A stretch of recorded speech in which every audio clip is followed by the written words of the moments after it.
ከክፍል 1 የቀጠለ። በዚህ ክፍል የክደቱ ጥልቀትና የኤሊዛቤት ስሜታዊ ትግል ጎልቶ ይታያል። ከባዶነት ጋር መጋፈጥ።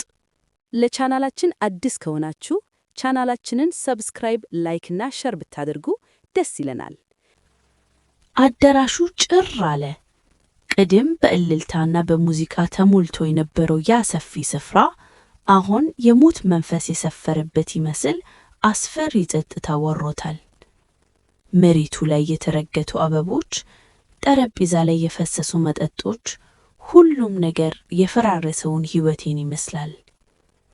ጓደኞቼና ቤተሰቦቼ ወደ እኔ ለመጠጋት ይፈራሉ። ምን ብለው ያጽናኑኝ? አይዞሽ የሚለው ቃል በዚህ ሰዓት ምን ትርጉም አለው? ያጌጥኳትን ቬሎ እየጎተትኩኝ ወደ መዋቢያ ክፍሉ ገባሁ። በሩን ከውስጥ ቆለፍኩት። በመስተዋቱ ራሴን ተመለከትኩ። በውድ ዋጋ የተሰራው ሜካፕ በእንባ ፈርሷል። ያ የሚያምረው ፊት አሁን በድንጋጤና በሐዘን ጠውልጓል። ለምን አልኩኝ ለራሴ በሹክሹክታ። ዳዊት ለምን? የጣት ቀለበቴን አውልቄ ወረወርኩት። ልክ በዛን ሰዓት በሩ ተንኳኳ። የቅርብ ጓደኛዬ ሄለን ነበረች።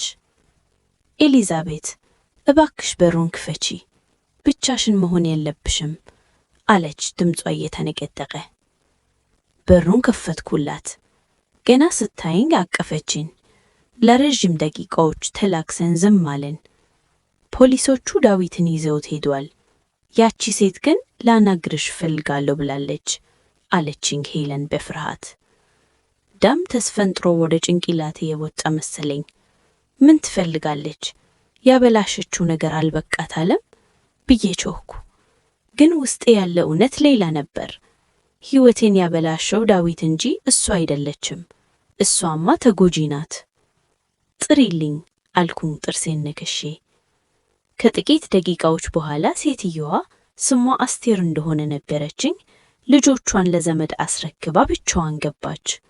የለበሰችው ልብስ ያረጀ ቢሆንም የፊቷ ገጽታ ግን ኩሩ ነበር። አይኖቿ ውስጥ የድል ሳይሆን የጋራ ሐዘን ይነበባል። እህቴ፣ ይቅርታሽን ልጠይቅ አይደለም የመጣሁት አለች አስቴር ረጋ ብላ። የመጣሁት ላስጠነቅቅሽ ነው። ላስጠነቅቀኝ? ግራ በመጋባት ጠየቅኩ።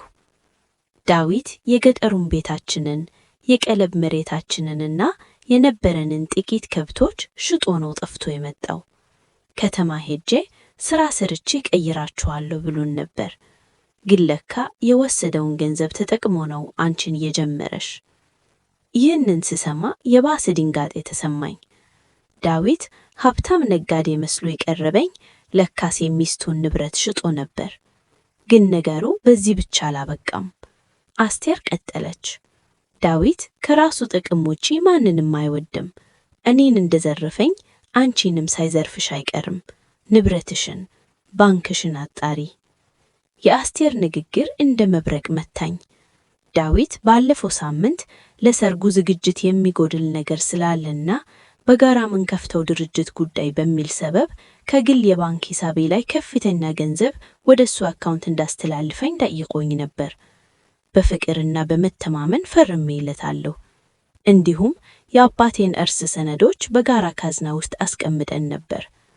ተስፈንጥሬ ቦርሳዬን አነስቼ ስልኬን አወጣሁ።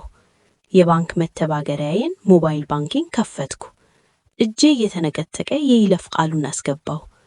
ስክሪኑ ላይ የመጣውን ቁጥር ሳየው ትንፋሼ ቆመ። 0። ከ10 ዓመታት በላይ የደከምኩበት የለፋሁበት ገንዘብ ሁሉም ተጠርቆ ወጥቷል። ዳዊት ልቤን ብቻ ሳይሆን ወደፊት የምኖርበትንም አቅሜን ይዞ ጠፍቷል። ወደ አስቴር ቀና ብዬ አየኋት። እሷም ሁኔታዬን አይታ ተረድታለች። በዚያች ቅጽበት በሁለት የተለያዩ ዓለማት ውስጥ የነበሩን ሴቶች በአንድ ወራዳ ሰው ምክንያት የተፈጠረውን የጋራ ሐዘን ተሳሰርን። ሄለን ጮኽኩ። ፖሊሶቹ የት ናቸው? ዳዊት ማምለጥ የለበትም። ገንዘቤን ይዞ ሊጠፋ አይችልም። የሰርጉ ቬሎ ተቀደደ። የፍቅር ቃላቱ ወደ መርዝ ተቀየሩ። አሁን የቀረኝ ነገር ቢኖር በቀልና የፍትር ጥያቄ ብቻ ነው። ዳዊት ከፖሊስ ታሲያ በዋስ ከመለቀቁ በፊት ለደርሰው ይገባል፣ አለበለዚያ ለዘላለም ይከስመኛል። ለቻናላችን አዲስ ከሆናችሁ ቻናላችንን ሰብስክራይብ፣ ላይክ እና ሸር ብታደርጉ ደስ ይለናል። ስለተከታተላችሁን እናመሰግናለን። ታሪኩ ይቀጥላል።